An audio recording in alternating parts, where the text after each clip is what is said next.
नेहा अभी रसोई समेटकर लेटी ही थी कि लगातार डोरबेल बजने लगी। ओहो, कौन आ गया इस समय? बुदबुदाती हुई वो उठी। दरवाजा खोला तो सामने कमली खड़ी थी। 14 साल की कमली घरों में काम करके अपनी मां का परिवार चलाने में हाथ बटाती थी। तू इतनी जल्दी कैसे आ गई?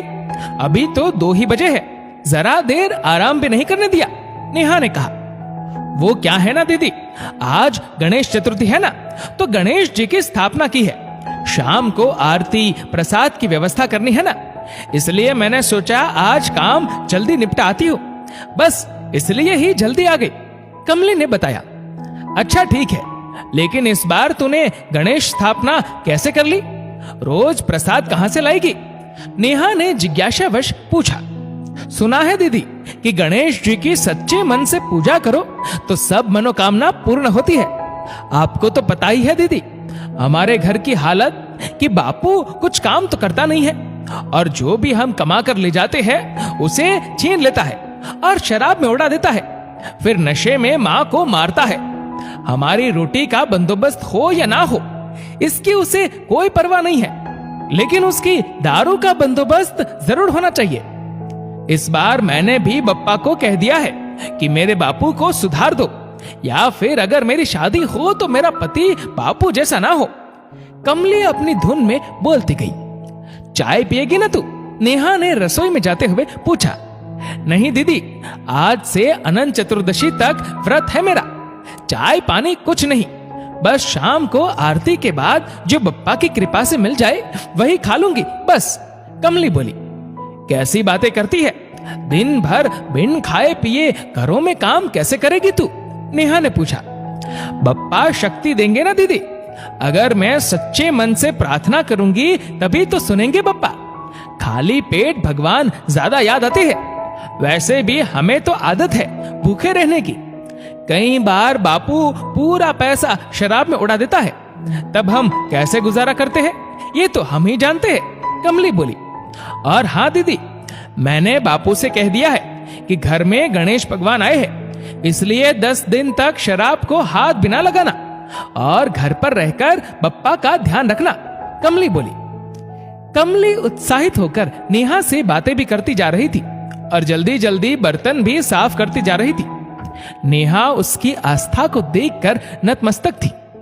उसने अपने लिए लाई नया सूट कमली को देते हुए कहा, आज शाम को इसको पहनकर आरती करना, और मैं भी आ जाऊं क्या आरती में?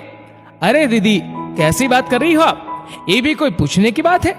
आप जरूर आइए, बप्पा को भी अच्छा लगेगा, कमली ने जवाब दिया।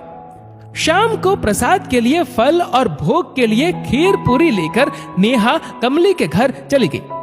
वहां का भक्तिमय वातावरण देखकर आश्चर्यचकित रह गई। उसके बापू ने भी आज शराब नहीं पी थी। आरती के बाद कमली और उसके माता पिता को खाना खिलाकर नेहा ये कहते हुए वापस घर आ गई कि मैं रोज आरती में आऊंगी। नेहा रोज तरह तरह के पकवान बनाकर आरती में ले जाती और बड़े प्यार से तीनों को खाना खिलाकर वापस आती। कमली के मना करने पर उसको विश्वास दिला दिया कि ये सब बप्पा की कृपा से हो रहा है, और इसी तरह से अनंत चतुर्दशी भी आ गई। आज सभी का मन दुखी था। बप्पा को विदा जो करना था, और सबसे ज्यादा दुख इस बात का था कि कहीं कमली के बापू फिर से पीना शुरू न कर दे। इसके लिए नेहा ने कमली से कहा, कमली, गणपति को एक गमले में विसर्जित कर दो, उसमें तुलसी का पौधा लगा दो और बापू से उसकी देखभाल करने का कहो। उम्मीद है तुम्हारे बापू तुम्हारी बात मानेंगे। कमली ने ऐसा ही किया। उसके बापू ने उसकी बात मान ली। अब उसने शराब पीना बिल्कुल छोड़ दिया और काम पर भी जाना शुरू कर दिया।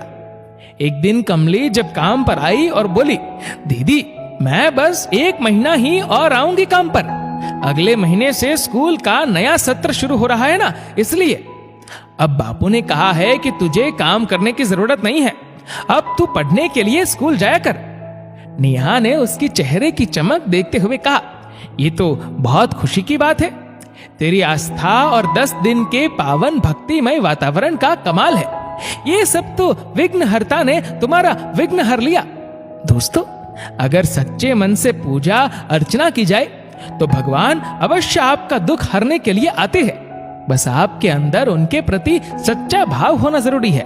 इस वीडियो को लेकर आपकी क्या राय है नीचे कमेंट करके जरूर बताएगा। और अगर आपको वीडियो अच्छा लगा हो तो इस वीडियो को लाइक करेगा, शेयर करेगा ज्यादा से ज्यादा लोगों तक। और ऐसे ही और भी इंस्पिरेशनल वीडियोस के लिए हमारा फेसबुक पेज आज ही फॉलो करें। धन्यवाद।